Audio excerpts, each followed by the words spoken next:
झांक जरा सा माजी में, हाँ ये तू ही है। सपनों का बस्ता पहने हुए, हाथों में जिद को जकड़े हुए, हाँ ये तू ही है जो सारा दिन यारों को अपने सपनों की दुनिया में ले जाता था, जो कहता था मैं वो दरिया हूं जिसमें सागर गिरता है। मुझ ऐसा इंसान ही लोगों की सोच बदलता है। हर शय का चर्चा मुझसे है, मैं हर दौर का चर्चा हूं।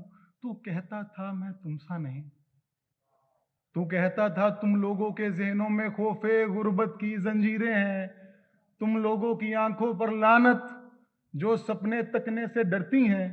मैं जिस रास्ते की मंजिल हूं तुम उस रास्ते की ठोकर हो, तुम लोगों का जीवन ऐसे जैसे ताश में जोकर हो।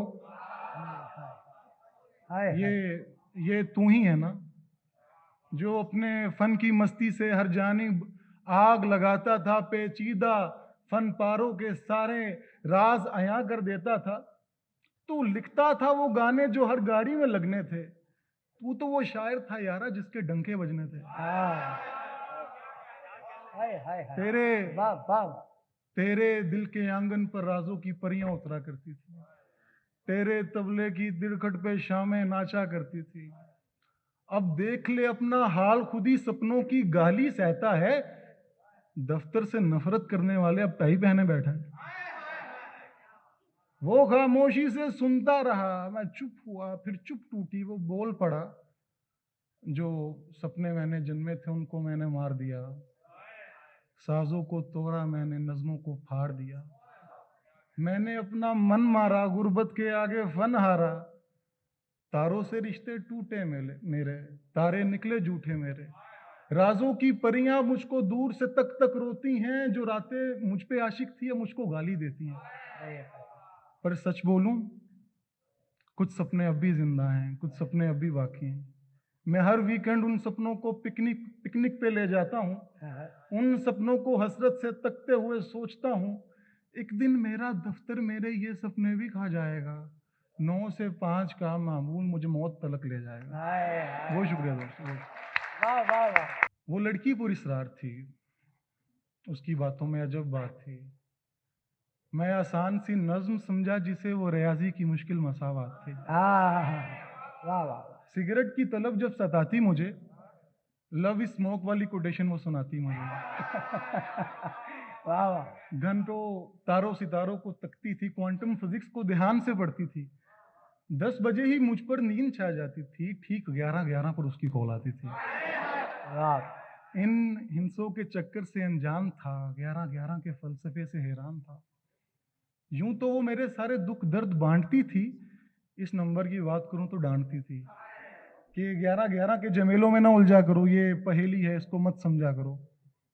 खुद सुकरात के फलसफे पढ़ती थी वो, अजीब सी बातें करती थी वो। रूमी की मसनवी पढ़ते हो क्या, मेहदी हसन की गजलें सुनते हो क्या?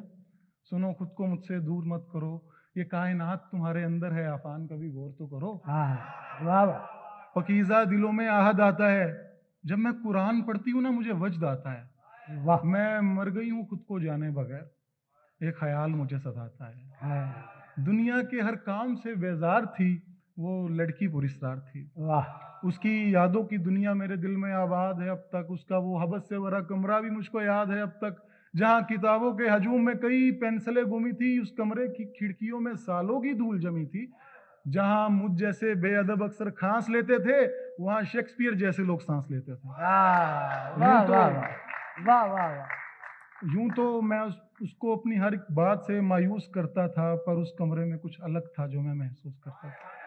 कहीं डोल की दमदम, कहीं पायल की झनझन, कहीं कलंदर की धमाल, कहीं नौबत पर हाल, कहीं खुसरो का सुर ताल, कहीं शम्स का जलाल, कहीं डिवेंची का ख्याल, कहीं पिकासो की पेंटिंग उस पर मकड़ी का जाल, कहीं गालिब की गजलें, कहीं कीट्स की नज़में, और सामने दीवार पर एक पचीदा सा फैसला लिखा था जिसके नीचे 3, 6, 9 और निकोला टेस्ला लिखा था।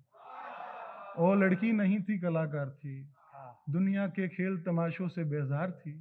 वो लड़की पुरस्कार थी। मैं अपने फ्यूचर से सहमा हुआ, वो टाइम ट्रैवल की सौगात थी। मैं कुल हू अल्लाह के कुल में अटका रहा, उस पर तारी वो मुकम्मल आयात थी। मैं अच्छा भला सा लड़का बीमार लगता था, वो कैंसर पेशेंट थी, आबाद थी। कुछ मैं आवारा सा सैयद जात था और वो किसी आरफा की हमजाद थी। वो लड़की बुरिसरार थी। हाँ, वो लड़की बुरिसरार। बहुत शुक्रिया।